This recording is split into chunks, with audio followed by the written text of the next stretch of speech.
Shoulder joint అనేది మన కోరెక్క అంటే స్కాపిలాకి ఈ భుజంకి ఫార్మ్ అయ్యే ఈ బాల్ అండ్ సాకెట్ జాయింట్ అంటాం. అంటే ఈ హ్యూమరస్ ఒక బాల్ లాగా ఇది ఒక సాకెట్ లాగా ఉంటుంది.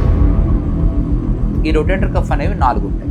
అందులో మోస్ట్ కామన్గా సుప్రాస్పెనిటస్, ఇన్ఫ్రాస్పెనిటస్ అనేవి మోస్ట్ కామన్గా.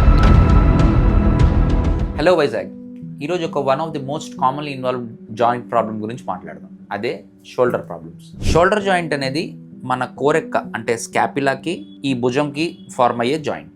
దీంట్లో ఈ బాల్ అండ్ సాకెట్ జాయింట్ అంటాం. అంటే ఈ హ్యూమరస్ ఒక బాల్ లాగా ఇది ఒక సాకెట్ లాగా ఉంటుంది. దీనికి పైన ఉండే కండరాల పేరు రొటేటర్ కఫ్ అంటాం. ఈ రొటేటర్ కఫ్ అనేవి 4 ఉంటాయి.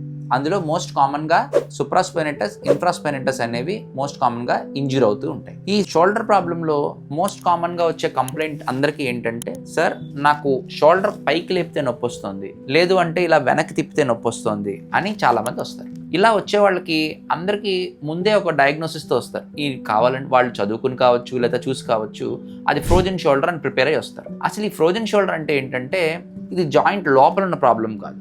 జాయింట్ బయట ప్రతి జాయింట్కి ఒక క్యాప్స్యూల్ అని ఒక పొర లాంటిది ఉంటుందన్నమాట. అది ఎప్పుడైతే టైట్ అయిపోయిందో అలా కంప్లీట్గా దగ్గరికి వచ్చేస్తుంది, దాని సైజ్ తగ్గిపోతుంది. అప్పుడు వాళ్ళు సపోజ్ ఈ రేంజ్ వరకు వెళ్ళి ఇది ఇలా స్ట్రెచ్ చేస్తే పెయిన్, అలాగే ఈ రేంజ్ వరకు వెళ్ళి ఇలా స్ట్రెచ్ చేస్తే పెయిన్, అలా ఏ డైరెక్షన్లోనైనా సరే ఒక రేంజ్ వరకు వెళ్ళి అక్కడి నుంచి కొద్దిగా పైకి వెళ్తే అది పెయిన్ఫుల్గా అయిపోతుంది.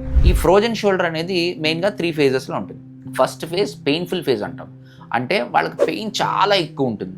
ఈ పెయిన్ వల్ల వాళ్ళు మూమెంట్ మెల్లమెల్లగా తగ్గించేస్తూ ఉంటారు. అప్పుడు అయ్యేదే ఫ్రీజింగ్ ఫేజ్. అంటే ఈ ఫేజ్లో వాళ్ళు ఒక పక్కన పెయిన్ ఉంటుంది, భుజం బిగుసుకుపోతుంది.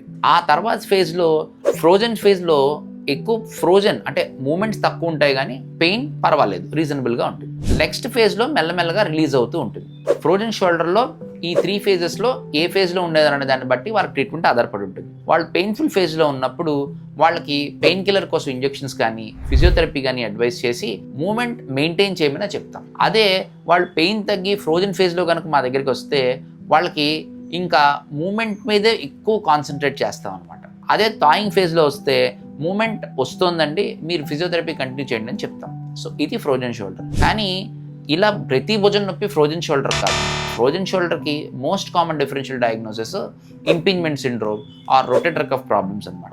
ఈ రొటేటర్ కఫ్ అనేది ఇందాక చెప్పినట్టు ఎముకల మధ్యలో ఉండే కండరాలు.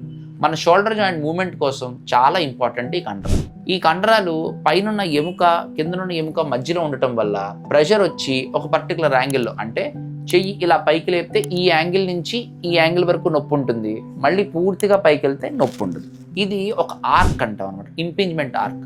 సో ఈ పర్టికులర్ ఫేజ్లో పెయిన్ వచ్చి, ఒక పర్టికులర్ యాంగిల్లో పెయిన్ వచ్చి, షార్ప్ క్యాచింగ్ పెయిన్ వచ్చి, తర్వాత ఇంకో వేరే యాంగిల్స్లో పెయిన్ ఉండదు. సో దీన్ని ఇంపింజ్మెంట్ సిండ్రోమ్ అంటాం. ఈ ఇంపింజ్మెంట్ సిండ్రోమ్ ఉన్న వాళ్ళకి మనం రొటేటర్ కఫ్ స్ట్రెంగ్థనింగ్ ఎక్సర్సైజెస్, అలాగే వాళ్ళకి లోపల ఒక ఇంజెక్షన్ ఇవ్వడం వల్ల ఈ ఇంపింజ్మెంట్ సిండ్రోమ్ తగ్గిపోతుంది. అదే ఇంపింజ్మెంట్ సిండ్రోమ్ పట్టించుకోకుండా మూమెంట్ రెస్ట్రిక్ట్ చేస్తూ పోతే ఇదే ఫ్రోజన్ షోల్డర్ కూడా దారితీయచ్చు.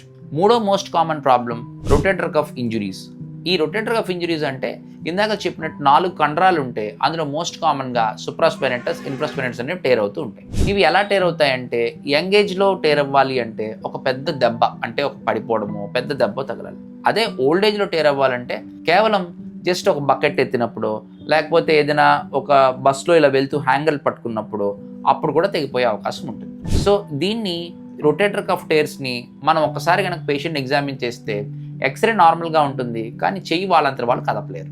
అదే మనం సపోర్ట్ చేస్తే చెయ్యి పూర్తిగా లేపగలరు.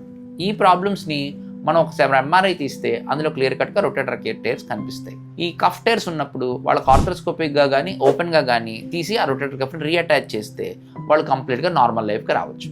ఇవి మోస్ట్ కామన్ షోల్డర్ ప్రాబ్లమ్స్. ఇంకొక ప్రాబ్లం ఏంటంటే specific to shoulder, recurrent dislocation shoulder అంటాం. ఈ రికరెంట్ డిస్లోకేషన్ షోల్డర్ అంటే ఏంటంటే, జనరల్గా ఎవరికైనా గట్టిగా బాల్ విసిరినప్పుడు లేకపోతే పడిపోయినప్పుడు షోల్డర్ జాయింట్ బయటకు వచ్చిందండి అని చెప్తారు. మొదటిసారి ఇది బయటకు వచ్చినప్పుడు లోపల ఉన్న కండరాలని కట్ చేసుకుంటూ బయటకు వస్తుంది. అలా కట్ చేసుకుంటూ బయటకు వచ్చిన కండరాన్ని మనం బోన్ అయితే వెనక్కి పెడతాం, కానీ ఆ కండరాన్ని మనం ఫస్ట్ టైం రిపేర్ చేయం.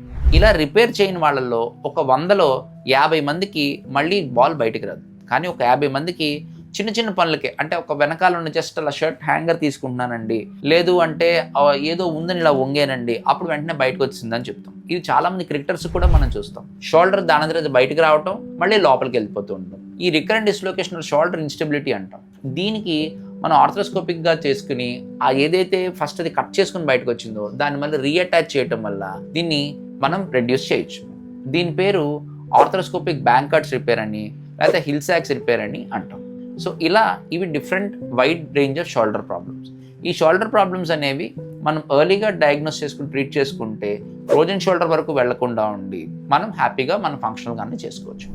సో షోల్డర్లో ఏదైనా పెయిన్స్ ఉంటే ఫస్ట్ మీరు ఫ్రోజన్ షోల్డర్ మీరే ఫిక్స్ అవ్వకుండా డాక్టర్ని కన్సల్ట్ చేసి అది ఫ్రోజన్ షోల్డరా, ఇంపింజ్మెంట్ సిండ్రోమా, ఇన్స్టెబిలిటీయా, కఫ్ టేరా అనేది కన్ఫర్మ్ చేసుకుని ప్రాపర్ ట్రీట్మెంట్ తీసుకోండి. అలాగే ఇలాంటి మరిన్ని ఆర్థోపెడిక్ ఇన్ఫర్మేషన్ కోసం మా ఛానల్ సబ్స్క్రైబ్ అవ్వండి.